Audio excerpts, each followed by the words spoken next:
And I want to first, I'm going to welcome Sonja Swift, who will be our moderator today. I'm going to let them introduce themselves in just a second. But up first, Hannah Stowe to read an excerpt from the book we're here to speak about today. So Hannah, thank you so much for joining us. And thank you everyone for joining us on an early evening here in Bethesda.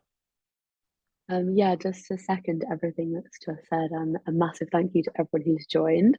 A slight caveat is I am sick right now, so I'm going to do my best with the reading. If my voice goes, we might just have to dip out of it. And I did just take a nasal decongestant, so that could be a special treat for you all if that kicks in. Okay. I'm going to read from the start of the book, Read Like Water. I've done quite a few readings of this book, and it came to me today that I have never read the start. There was never a time when I did not know the sea. As I lay in my cradle at my mother's feet, day after day, the salt wind blew around our home. It mingled with the honeysuckle that curled around her garden studio, sweet-scented and dappling light as she coaxed gentle worlds to paper with paint. The small, strong oak trees my father planted when I was born bent and twisted to that wind, framing my world. A hushed roar, water on sand and stone as the tides ebbed and flowed, both rhythm and rhyme. At the start, it was only a lullaby. Throughout my childhood, the weather was never far away, and at night I would nestle in my bed, tucked under the eaves of the attic of our cottage, snug next to the chimney breast, fire warmed, as storms shook the slates from the roof, a ginger cat purring beside me. And as I lay awake, I'd watch the beam, the beacon of Strumblehead Lighthouse, as it swept through the night, my companion in the ink hours. In the morning, I would scrape the salt and spray from my windows, running my finger through its grey-white slick, quick, sharp taste on my tongue. That cottage by the sea was a harbour of sorts, a place I always felt safe. It was ramshackle in every way, rendered wall crumbling, paint flaking, wallpaper peeling, furniture clawed by cats, and carpets chewed by dogs. The garden was a blend between the overgrown and the functional, my mother's wild resistance to the manicured lawns on which she was raised. There was a herb garden and vegetable beds, but they weren't always tended. Brambles and alexanders grew in the hedge, and you had to watch for nettles. A great ash tree stood like a guardian at the foot of the path, its leaves lush and verdant. And at night, I would often stand under this tree and look up at the night sky with my mother, locating the constellation of Orion, the great hunter with his sword, bow, and belt. There was no reason for Orion in particular, save those were the first stars I was drawn to. I would stare up at them, fascinated by the celestial light. A concrete path chalked with hopscotch, crossed and knotted, snaked to the door, and ants would track across it, industrious and purposeful, before returning to their nest on the opposite side of the rosebush. Once, when he was visiting us, my grandfather, a contradiction of a man, a naturalist, went out walking the Cotswold Hills where he lived, naming every bird that winged its way past, every tree from leaf and bark, as if they were his own family, and yet an enemy to the rhythmic chaos of nature in his own garden, threatened to pour pest killer into the ants' mound. And on the day he left, I reached up a small fist to the kitchen shelf and took a bag of sugar, the bleached granules sparkling in the sun as I poured out a veritable feast in rebellion. Chickens pecked in the yard, and sweet peas climbed canes and dog roses bloomed. An orange Creole boy hung above the oak front door, and the window frames were decayed from salt and the panes rattled. The weather vane sitting atop the roof was askew, north pointing more to northeast than the pole. Inside the house, mountains of books formed dusty labyrinths. The washing up was usually in various stages of undone, and my ginger cat slept on the mantel above the hearth, looking like Jura's hair. Finding a place on the sofa required a delicate negotiation with a collie dog or lurcher, and the only source of heat was the fire in the hearth that burned year-round. I would sit in front of those flames, a sheepskin rug on the cold slate floor with pens in my hand, brushes, paper. My raging moves that would often flare turned to paint and ink even then, as I found expression through written word and paint far easier than making myself understood out loud. There was a current inside me, and at times it swept along straight and true, serene on the surface, but determinedly fast-flowing. And at others, the wild winds of life would turn against the tide. Steep overfalls would whip up in seconds, and I would rage, tempestuous. And sometimes the water flowed to a deeper place, a place where I could still see the light streaking through from the surface, and yet I felt compelled to stay quietly in the dark. This is my nature. Days and years added length to my limbs and strength to my muscles, and all the while the salt storm grew louder. And at night, as the lighthouse beam rotated, roaming both land and sea, I began to wonder how far the light stretched, and what was out there in the reaches of the dark. I started to climb the trees, high, high, higher every time until the branches grew thin and supple, bending under my weight. Higher still, pushing the boundaries of the garden, my range up into the air, swaying as if in the rig of a ship, until at last there was no canopy left to claim. From the branches at the top, I could see the roof, over the roof of the cottage, all the way to the sea. And it wasn't long before I started to climb out of the attic windows and onto the slates themselves for a better view. Once every corner of the cottage, inside and out, had been explored, I started to wander further, venturing past hedges frothed with blackthorn blossom that bordered my home. Red kite, sky blue, gorse yellow, these were the primaries of my landscape. We made it. It's so lovely hearing you read. That was my first time listening. You did well too with your voice. Is there anything else you want to share about where you're calling in from, or anything? Yeah. Yeah, we'll do a little introduction. So my Yeah. name is Hannah. I'm currently in London, and it's like, I don't know, it's nearly my bedtime. It's a little bit late at night, a little bit dark outside. So everyone from the UK who's joined, thank you very much. And yeah, I am predominantly these days a writer, a sailor, an artist, a marine biologist, and a mother with a cough. Sorry. Yeah, that's a little about me. And what about you? So yeah, I'm Sonja Swift. I am the author of Echo Loba, Loba Echo of Wisdom, Wolves, and Women, which was published by Rocky Mountain Books in 23. And I'm calling in from California, from Los Osos, which is a smaller town near the coast, kind of halfway between the bigger cities of Los Angeles and San Francisco. It's the land actually where I grew up. And I am also a mother, and that makes me want to share a little bit of the story of how we met, which was at the beautiful Banff Mountain Film and Books Festival last fall. And I was sitting at breakfast with my 1-year-old at the time, my daughter, in my lap, trying to feed her some melon while drinking my coffee. And then Hannah comes over, just sort of sits down next to us, says hi, and she tells me that she's missing her son, who's just the age of my daughter. So we just had this affinity right away, and about motherhood. And then, of course, I realized she's here to get this award. She was awarded for her beautiful book. And which I promptly read in our days while we were there. I have my copy right here as well, actually.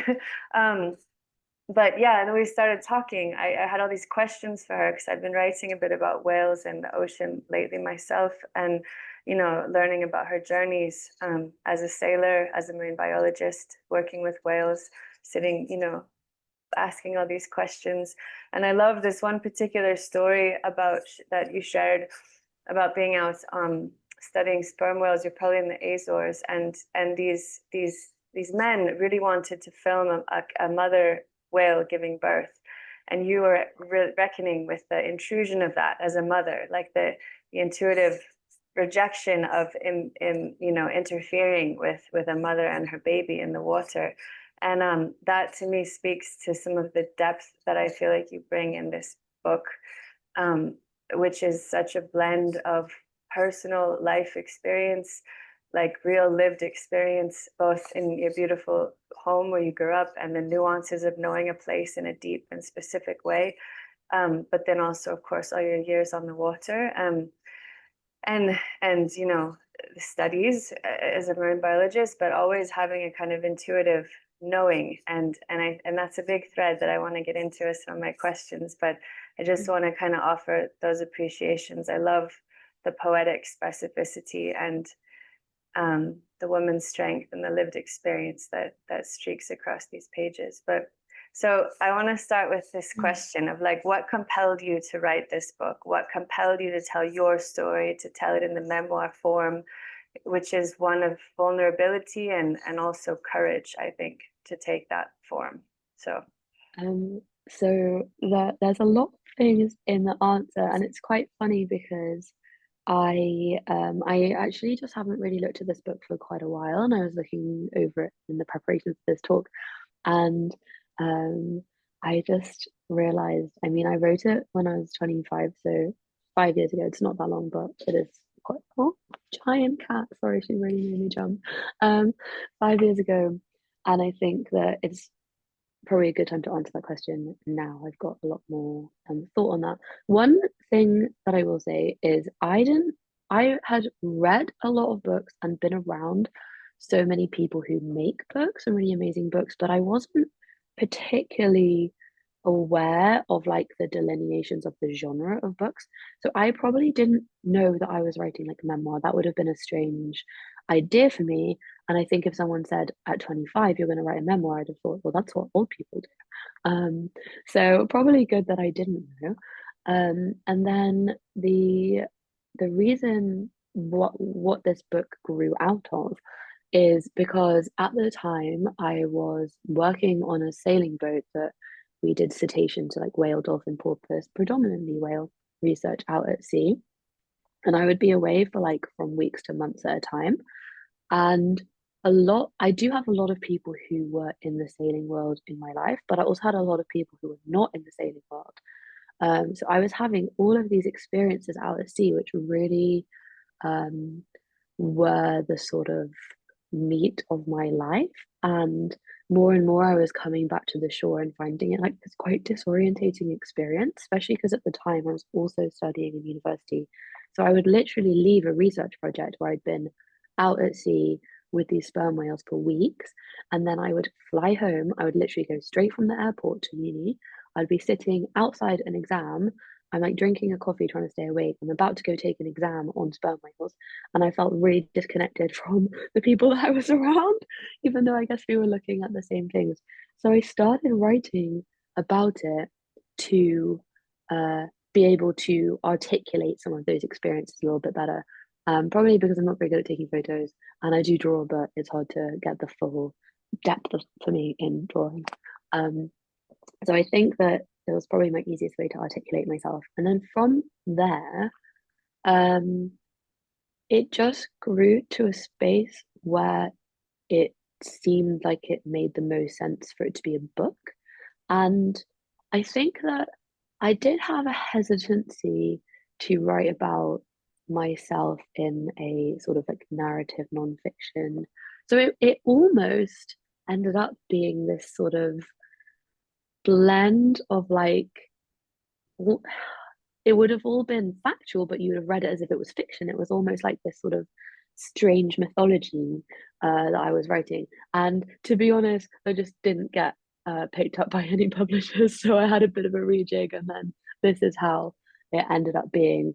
I think I was steering away from writing about myself a lot more, which came from outward opinions. Like I definitely have heard from a few people that like that, not directed towards me, but just them speaking about people doing similar things in quite like a negative way, and how it's all like self-promotion and self-aggrandizement. And I think that really sort of stuck with me and got under my skin. And so I nearly did it very differently. And when I was getting feedback from editors, which I was really lucky that like it got submitted to editors, and instead of being like flat out rejected, they asked if I could make changes. Um, and all the feedback I was always getting is like more you, more you, more you. So I did lean into that. And actually, as I was doing that, it's definitely like a huge part of my writing process now. So I think I was learning about writing the book, and the book was learning about me, and then there's like a little symbiosis going on. I can Yeah. relate to that, learning as you go, what you're creating your kind of style, figuring out what to lean into, what you're, yeah, the forming, the making of it. That's beautiful. Well, your love and knowledge of the sea and the land comes through in a really strong way, like this place-based knowledge, coupled with the studies as a marine biologist, and not just in the classroom, the real studies on the water, right? And this is kind of getting to what I was appreciating in the opening, but I feel like you really gracefully weave your story, your personal story and narrative with the factual information that you're also sharing, and the sort of technical knowledge with the lived or intuitive knowledge, and like the technical knowledge that you're needing for the like whale surveys using the hydrophones, this kind of thing. But you balance these, and I feel like what really strengthens your perspective is that like intuitive kind of heart-centered knowledge, and that comes up against some forces as well in the story, these patriarchal forces that are not accustomed to that. And so I'm appreciating basically your writing, but also kind of you as a person shining through in your story and your beingness that is there. And so I'm just wondering about that, as a writer, as a woman, as a scientist, like how you've blended these things in your writing process. And then I don't know, anything you want to say about that, the intuitive intelligence, the poetic voice and knowledge and the strength of it. Yeah. Yeah, it's a really interesting question because I feel like it's something that I'm still learning to lean into, and to sort of I'll probably end up talking a little bit more about the book I'm working on right now because it's due this month. So I'm like really deep in my next book. So I'll try not to talk about that too much because I know we've talked together about it and you've read some of it. But it's definitely a process I'm still leaning into, and I think that over time I'm actually leaning further and further into that. And all I can really say is it's the only thing that feels right to do. I think that and actually it's also why I wanted to start with reading from the start of the book. I think that for many people in childhood, you have a very solidified sense of self and sense of yourself in the world. And then for me, certainly, I found that really difficult or interesting to translate into adult life. And I think that happens to a lot of people. And actually, it's funny thinking about this book because I definitely see this book as quite like a adolescent book, and I don't mean that in a way of it's childish, but for me, I think Carl Safina, when he reviewed it, he said it's a coming of age story. I was so happy because that's what I wanted it to be when I wrote it. And I do think that I had always these two kind of like heart songs in mind, like these two books I wanted to right. And one was about the sea, and the other one is also about the sea. It's the one I'm writing now, but one was really like celebratory of marine life and very much nature focused, and that's Move Like Water. And then the book I'm writing now is actually exploring a lot deeper, and there's a way it could be perceived as more negative. There's less in the natural world, more in the human world, and in human interactions amongst each other, and ways in which I've been treated at sea, and way women have historically been treated at sea, and not even at sea, like using the boat as kind of a microcosm of society and like spreading outwards and back through history as well, in a maybe modicum of effort to have some literary input into where we may go in the future. But to kind of get back, so the idea of like intuitive knowledge and finding like intuitive knowledge in these spaces, I don't think it's something that I always had. I think I had it very much as a child, and I had these ideals of what things would want to be. Like when I was a kid, if you would have told me I wanted to be a poet and an explorer, and if you told me I got to be like a scientist as well, I'd be like, yes. I don't write poetry, or if I do, it's bad and nobody reads it, but I do write things. So I think I ticked off like 2+1 because I did the scientist side of these kind of goals. But in that, there was a lot of dissatisfaction. I would work my way into these spaces and then start to feel like something was off, and start to feel like I couldn't be myself fully, or I had these ideas that didn't really align with how we were working. Like you even mentioned at the start, I was working on a project. It was actually they were trying to film a sperm whale mother with like a new calf, and she was trying to feed the calf, and she kept being really interrupted from doing this, and it just felt like, at what cost? And I'm sure it's great footage in a nature documentary somewhere, but it was so uncomfortable, and I kept saying I don't feel comfortable with this, and nobody was listening. And I think so then I stopped saying things, and I think this stopping of saying things when you really feel strongly about something can be quite detrimental, because you start to suppress your own inner voice and then your own intuition. And I had these feelings when working at sea on sailing boats. I feel one comment that I got, which was, you're surprisingly good at your job considering you're so feminine, which was really interesting. And it just really made me think, like, why? And we all do it. We all have preconceived notions of what a certain person should look like, but also why, and why can't you challenge that for yourself? And I actually did earlier on. I like tried to change myself. So I would like dress really differently from how I naturally wanted to dress. And like I cut my hair really short, and I would do all these different things. And it just, one, it didn't make the stupid comments go away. And two, I just felt awful. Like I just felt like I was being so insincere to myself. And that's like a very like it felt like a dishonoring of self. And then I was like, well, if I can't do these things as myself, I don't want to do them, but I do want to do them. So it was sort of that refinding of things. And in science, I do think that times are starting to change. I think that there was this very unnecessary schism of like arts and sciences. And I do think that it's become like too empirical, too like clean, too sterile, when that's not the world that we live in. And I think that, you know, I'm sure that many indigenous communities across the world are rolling their eyes at people just sort of starting to wake up. And actually, like I've been really lucky enough to read the manuscript of Sonja's next text, which I think is coming out hopefully next year.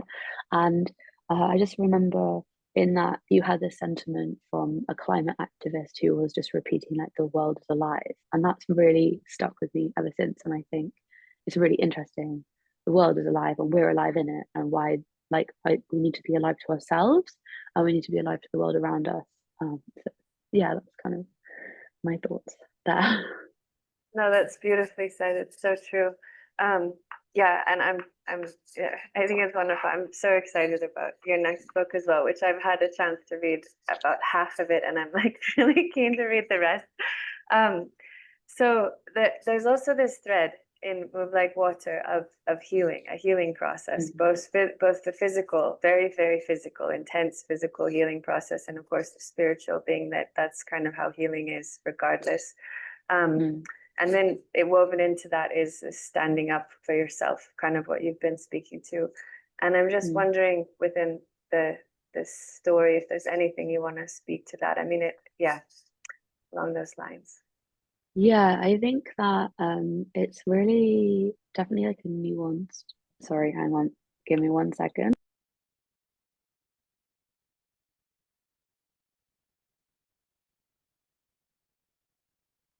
Okay, we're back.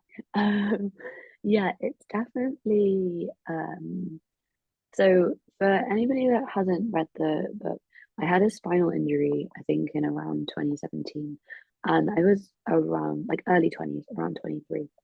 And it really has become in so many ways this like before and after moment in my life, where things before were one way and things after have been different ever since. Like my body's physically different, and my mind's physically different. And it's actually really interesting, because when I initially wrote the pitch for the book and was planning on writing the book, I wasn't planning on including it at all. And I'd mentioned it like in the proposal, but I'd said I'm not 100% sure if I'm putting this in. And I got some really good advice, which was like, put it in or don't put it in. If you're putting it in, you're talking about it. And if you're not putting it in, you're not talking about it. But it would have been too difficult for me to write the book without it, because it's too difficult for me to do anything where it's not in my mind. Like even actually today somebody asked me like, how's your back doing? And I was like, it's great. But then I was thinking, well, I do physio every single day, and if there's really uneven ground, I have to like watch my feet to see where my feet are. So like, I can't do anything where it's not affecting it. And then the second prong of this is the original back injury I had was definitely like the worst thing that happened to me in my life. And I was like, I really hope that I never have to go through something that's that bad. And when I was writing the book, I'd written 3 chapters and I re-injured it, and it was much worse than it was the first time. So this is not in the book, really, this re-injury. It's a little bit in it, but nothing that is the full scope of how it ended up being. And actually, I'm exploring like almost the fallout from it in my next book a lot more. So I guess it's probably giving me life content, but not without the cost. So that was really interesting timing. And I think that there is something in that this came at a time, and then it really allowed me to reconnect with that initial experience, because I knew how that initial experience had been, but I had not articulated to anyone how else it had been. And a lot of people in my life would hear me talk about it quite casually and had no idea how difficult and debilitating it had been. And then, so to be reliving it, I felt like, do you know what? This is something that's telling me that I need to explore this first experience. And I think I heard the phrase like, share the scars, not the wounds. So I couldn't talk about how it was in the moment of the second time around, although that is a large part of my book. So yeah, I think that it was really interesting to be able to process that through probably the area of my life that I feel most comfortable to explore large and difficult things is through written word. Um, but it is also a reason why I was asked to read the audiobook version, and I said no, because I was like, I don't think I'd be able to read that chapter out loud. Um, but the interesting thing, like with the turnings of time and how we're progressing, is I know that with my next book, when I get an audiobook version, if I do, um, I have decided I'm very much going to read it myself, and a huge part of it is about narrative and like owning your own narrative. And I know that I have to be the person to do that. And the book, the whole process of the book, it's the most process driven thing I've done. That is part of the process as well. Like it's so spanning outside of things. But exploring it in Move Like Water. And I think that the chapters in the book are told through these like totemic ocean animals, but I included human in that too. And this is where that is more explored in the human chapter. To I included that in to illustrate how we are part of the natural world, even though there are many avenues by which we try and separate ourselves. Um, and I think the book is also talking about a lot of ocean degradation and potential hopeful capacity for healing. Although I did write the book feeling very positive. I wouldn't say I feel outright negative right now, but there are certain people in the world who are making it more difficult day by day. Um, yeah, so I think that is um, where I wanted to like link and tie all these things in together. And the last thing I'll say on it is certainly in the UK, I'm not sure about the US, there's been this big trope of like the nature cure and like using nature to heal yourself. And I think there's so many great things to be said about that, but some people do need spinal surgeries. And I felt a bit like rejected by that, rejected and almost like to blame for not being able to get better on my own. And I feel very sad for the person that felt, or the myself that felt those things, because it's very unnecessary. I just love that you want to read the next audio version. That feels really significant and beautiful. And just there are these profound ways that the arts are healing. There's healing processes embedded in these practices, and that is such a sign. I feel like a really good one. Just that you said that, and Yeah, I also wanted to, I love that you brought up the chapters, because I really did notice human sitting there alongside fire crow and sperm whale, and I really appreciated that.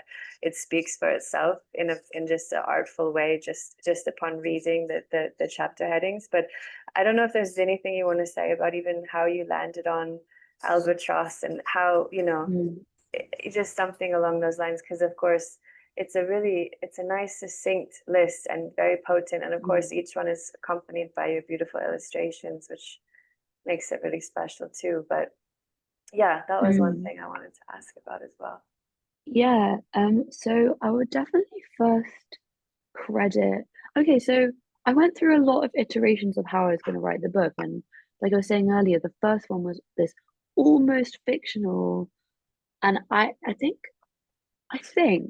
like trying to recall back through my hazy memory, um, you wouldn't have that many descriptors or ideas of like me as the narrator. Like that was really open for interpretation who the narrator was. We've been that. And then I was thinking, but I was still reluctant to put myself in the text. So it was almost going to be like, I think the book is 7 chapters. I like that, like 7 C's. I think it was going to be 7 chapters. And each one was almost going to be like essay format. So there's going to be like 1,000, 10,000 word chapters. Um, and, but that then was really lacking in something. Um, and so I had the idea of like writing about this thing, then writing about this thing, then writing about this thing. But as I was putting in more personal narrative, and then when I did that and then sent this to publishers, I got my UK publisher, they're really great, Granta Books, and at Granta, I got an editor, Laura Barber. So I would have to credit Laura a lot with the structure of the book, because in some early conversations we had, she gave the idea of like doing these totemic animal figures. And when she said that, I was like, yes, because for me, I always saw the book, yes, as this like adolescent coming of age story, but also as a personal navigation. And with Move Like Water, I actually had the images in my mind first, holding out on you because they're not the same as the US images. The images in the UK version of the book are different, and that's what I had in my head first. And I saw them all as waypoints on a map, on a sea chart, and it was this personal navigation. And then when she said that, I was like, that makes so much sense. And what I've come to realize through reading back on my own work and the work I'm writing now, definitely, is I've always looked for these guiding figures. And I've always thought of things as a navigation. I think of so many things in terms of navigation. So this book was a navigation, but it's kind of like a navigation from childhood into adulthood, and sort of finding your way in the world. And like the title, I'm going to credit my mum with the title. I can see you in the chat, because we were talking, we're having a conversation, and this is when I was like reforming the book all the time. And she said something. She was like, every time you have a problem in your life, you just move around it. Like it's like water in a stream. And then I was like, yeah, move like water. And then that title kind of stuck. And so it's a navigation. We're moving like water, on water, through water, with water, and with these like guiding figures. And I've really realized that this is a process that's at a root of so many things that I do. Um, and then seeing these, it just linked really well. I had a link with all of these creatures at all the different life stages and different stages in the book. And then I liked that as well with the human part, is like we are so connected. And I think I was in the book on sperm whales, I was writing about sperm whale like matriarchal groups and how they're one of the only species that value the female sperm whales past the age of, like, the female sperm whales go through menopause, and then they are really valued in their societies, and they're valued for cultural learning in their societies. And it's just like how much we can learn from the natural world, and how these animals can be guides. um and yeah, I think that was kind of the process. Not naturally good at structure. um Actually, it's interesting. I'm almost finished with my next text, and I was saying it's actually this huge web of knowledge in my brain, and I have to not think about it, because if I think about it too much, it's too hard. You have to not think about it, and it kind of comes out. But it's why I will never write a book proposal ever again. I really hope, because it's just so awful to have to explain these things without. I can't fully explain it. So if I fully explained it, it would be the whole book, and I can't look at it too closely because like then the magic of it goes away. And yeah, it's just this like, and that's also like a very guided, and I can't say what is guiding this process, but it's just there, and then I need to expel it, and then I feel a lot better. I can relate. Yeah. I really can. Yeah, structure of it, and the mysteriousness kind of taking these projects on and seeing where they go and following. And I love what you said about this book being a navigation, and also just how much I enjoy these conversations of the processes behind the making, because it's just so insightful on many levels, like including the self-awareness that I think one gets in reading, and then is echoed in each other's lives. Like that's, I think, what we all love about personal stories, is there's ways we can relate and see ourselves in another's life experience. But I'll wrap up with one more question, and I want to open it up to the audience. But I mean, your book, has this rather hopeful ending. Kind of, you spoke a little bit to that, a hopefulness, but in the face of the odds, the ever mounting odds. But I'm just like, what is it that gives you strength right at this time, as you're working on your next project? Yeah, it's probably an interesting time to ask the question, because the ending of Move Like Water is really hopeful. It's really hopeful on a personal front. It's really hopeful on a world front.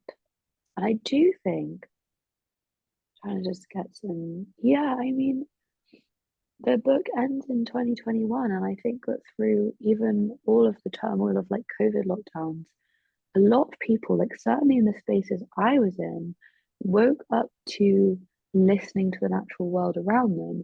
And there was a big swell. There was a big swell in the ingestion of nature writing and being outdoors, and like bros putting funny names on stuff like wild camping or like wild swimming. It's like, you went for a swim outside, like I don't know. But there we go. There was a huge swell of support for nature, and also in the sort of quieting of lives. I think people saw so much more around them. But since then, and like in the years that have followed, I feel like it is really, really hard to stay hopeful. And I think I definitely don't feel like I'm doing enough in my own life right now, apart from like trying to live well and trying to communicate with people around me. And building community and sharing ideas for me has probably been like the most powerful part of this. And I think, sorry, I can just hear my baby crying. I might have to just pop out for like Oh, 5 minutes. please. We'll see, we'll see. We'll see. Hopefully it's okay. But maybe Sonja, you can speak on this for a minute, and I will come back very, very shortly. That's okay. Hopefulness. I yeah, oh gosh, I appreciate what she's saying there about community in these times. Yeah, I'm in the thick of a manuscript that's taking on like, deep sea mining and geoengineering and commodifying whales in a, yet again, and yet that there's so much beauty and so much wonder and awe. And I think that's also what really comes through in her writing, obviously, is the beauty and appreciation for the world. And I do think it matters immensely. I saw one question about, okay, the rituals. If anyone else has questions, please pop them in the chat and I'll get them lined up. Yeah, put them there. Now I feel like I'm filling in for Hannah. I don't want to take away from her story, but the next book, She the Sea, that she's working on is pretty amazing, and it's coming out, I think, in about a year. Actually, I think somehow our manuscripts are a little tied. They might be releasing similarly. Okay, is he good? Yeah. Okay, I think so. just trying to fill the space. We do have one beautiful question about any sea-related writing rituals, if you have any. I think that it's okay. Well, one, I painted my whole workspace blue, everything in here is blue. And you can't really see, but on top of my cabinet here, I've got like a picture of my sailing boat, and I've got her tiller on her old tiller, it's rotten, it's snapped, on there. And yeah, so I've got those things. And what else? I think that for me, I think if my writing is like ever anything good, it's because I can see myself in the spaces. So it's really like transformative and allowing myself to put myself in those spaces, and that's what makes things good. If if it is good at all. Yeah, totally. There was another specific question about do the UK and US versions have different animals? No, everything is the same. Yeah. And probably I think I'm just trying to remember back to the editing process. I've got a very upset little one. I'm just gonna see if he settles down. It's like splitting my attention a little bit. Totally. I think that for the most part we left any like British names given, unless it would have been very confusing for a North American audience, or there's something that would have like allowed a bit more accessibility into for the reader. Yes. Are there any other questions out there? We were also talking a little bit about what brings you strength before Kai made a sound. If there's I know, anything can else you you want. hear him? No. Is he? Okay. Yeah. Go check. We are fine. You sure? Okay, Yes. okay, I'll be. This is being a mother and a writer. It is as it is. Yeah, no, completely. This is why I found it the kindred feeling with when we first met around the breakfast table. Yeah, I just, I mean, yeah, the depth of the stories of Wales is pretty phenomenal, as was shared. Oh, sperma mama, sorry, my chat box is acting funny. Top writing publishing tips in Canada. Oh yeah, writing and publishing tips. I can just echo a little bit of what was shared of working on a manuscript, and you get it to a place and you try to start sending it around, and it's a really great thing if somebody is a little interested or offers some feedback, but it's just keep your spirit up about it and keep working on it and keep uncovering new things. And I feel like sometimes taking a break is also really important, and coming back. It's such a iterative process. And then the earth being alive. This is a beautiful elder, Quechua elder from Peru, who I was with many years ago at a climate conference in Copenhagen, and she just insisted. It was just, the earth is alive. It was her framing around all the kind of talk, and a lot of talk about this and that and the other thing. Carbon turned into the monetizing of carbon, as if that's going to save us. She brought it right back to like what the core of, like, we're a part of this planet. And I mean, just what is part of this story as well. I mean, and I think something everyone knows deep down, but in this next manuscript I'm working on, it is sort of shared a bit as a poetic calling forward, because that's kind of how it was shared with me. And there's a lot of depth in these insights. It's not just a pretty line, but it's incredibly sophisticated understanding of the interconnectedness of the planet as well. Yeah. Okay, curious about both of your favorite ways to share writing in smaller bits before publishing in book form, or people you love to follow or learn from or teach on this. Yeah, it's wonderful to have people you can share your work with. I don't have that many, honestly. Hannah, I don't think we actually we didn't meet that long ago, but we had an understanding, and so even sharing our manuscripts was pretty unique. Recently, I think we both reflected that we don't share them that much, but having a few people that you feel like you can, sit down and read, I think is absolutely critical. Even just short sections. I think it's just unique to each person. And yeah, I value it a lot. Let's see, I'm glad, this is Jackie, I'm so glad that people begin to wake up to the rights of life that is the more than human life, the rights of river, forest, tree, and more. Definitely. That getting past human exceptionalism is critical. It's a big, actually, part of the undercurrent in the book I wrote about wolves, for sure. I can resonate fiercely with that. And like you say, with the river, the water. Yeah, of course. Are we at time? I haven't even been following. No, we've got a few more minutes here.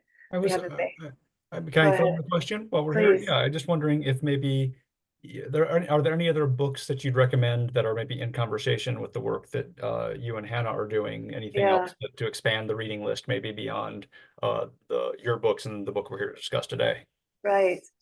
Well, with Jackie's mention of the rights of animals and water, I'm thinking, I haven't read it yet, it's on my list, but Robert McFarlane's newest one, The River is Alive, I think is one that comes to mind.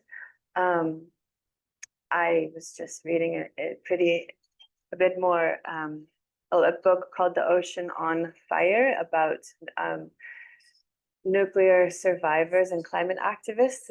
It's a Duke University Press book, which was quite powerful as well, from a kind of a different perspective. I'm thinking, let's see. There's also, I'm actually literally staring at my stack of books, trying to think which one might be the deepest. There's one called How Far, this is Sabrina Embler, How Far the Light Reaches, A Life in 10 Sea Creatures. It's a little similar form to Hannah's, but different. But similarly, like seeing ourselves, finding ways, this kinship with the natural world as a way to tell one's stories. Those are a few that come to mind. I don't know if anyone has others. I actually will be honest, I just read The Whale Rider, which is an older book. It's just maybe more well known for the book, the film. It's a Maori author, Iham Mera. I'm actually, yeah. It's profound, actually. As the story, there's elements to it there that were not a part of the film whatsoever, as it is. But there's some deep scenes looking at the world through the whale's eyes. It's simply called The Whale Rider. It was written some years back. It's an older book, but it's one that I just finally tracked down. And there's these scenes of through the whale's eyes, actually of nuclear explosions from the testing that was going on in the Pacific at that time. But it's literally the whale telling that version of the story. The human story doesn't even touch on it. It's a very powerful anecdote. Hello and welcome back. We're just chatting about a few different things. But another question here, or a comment: to delve into the work of Indigenous First Nation people, Richard Powers' Overstory. Yeah, that's a great one too. All right. Oh, and we were just sharing some somewhat related book titles was the last piece. Yeah.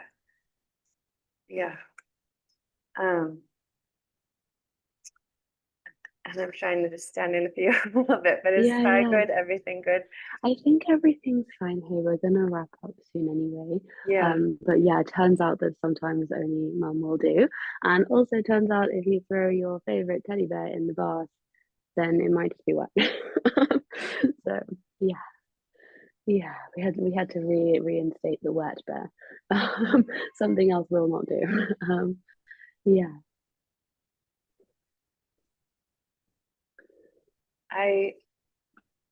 Well, we have about 5 more minutes. We talked a little bit about the earth being alive. We talked about sharing writing, finding, the processes around trying to get published a little bit. But really, I wonder if there's just any kind of closing reflections or anything you want to mention about She the Sea, which is coming next. Yeah. So yeah, just to very briefly talk about my next work. So I know it's going to be published in the UK in 2026. It's also a 3-word title, She the Sea, and the title just seemed to stick from the start. I would say it's not a book that's been through as many iterations in like Move Like Water. It's the book I always wanted to write, but I didn't think anybody would give me a deal for it, to be honest, until I'd written something else, which I do still stand by. I think, this is part of being authentic in your own work, but also publishing as a business and an industry and like getting over those barriers. So I do feel genuinely very lucky to be writing it at the moment.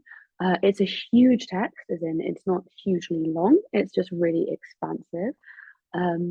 And it explores narratives. It's based around story and it's based around the sea. It's based around women in the sea, but how sort of stories of environmental degradation and how they are often told louder through women's bodies, through our sort of hormone system, endocrine system being more easily disrupted. It's about water, the ways in which we move with water. It's about like healing and recovery and like owning a narrative.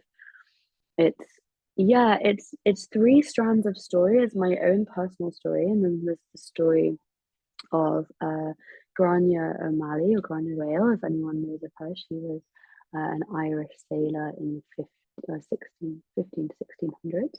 And then the third story is in China, in the South China Seas, a Chinese sailor called Zheng Zhao, who was sailing in the 17 and early 1800s. And the 2 women that I have chosen to add to the personal narrative were chosen because they're both women who went to the sea as themselves. Neither of them ever like sailed under disguise or under someone else's name. They were always them, and they were people who really shaped the world around them. So that's why those are the narratives that are told alongside my narrative, and actually the personal narrative in the book. Or I don't know, spoiler alert from the first chapter, but so the book is, to give you the time scale, it's from spring 2023 to June 2025.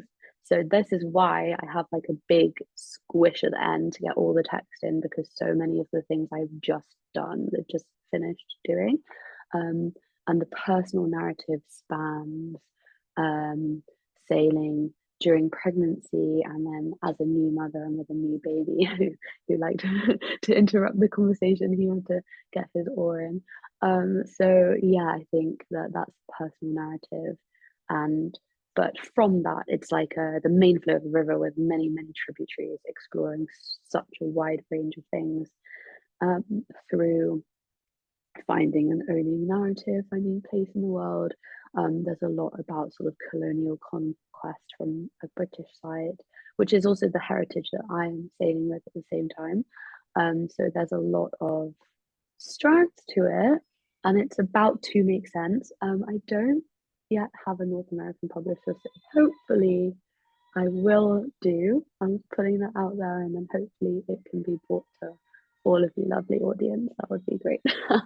But yeah, almost finished, so a few more weeks from me. Perfect timing. We're right at the top of the hour. Yeah, you will, and we can't wait to read it. Thank you so much, everyone. Thank you, Writers Center. Guys, I'm gonna have to shoot off because I do have an upset baby, but thank you so much. Thank you for sharing your cat. Have a good night, everybody. Yeah, she's the best. Thanks, everyone. See you next time.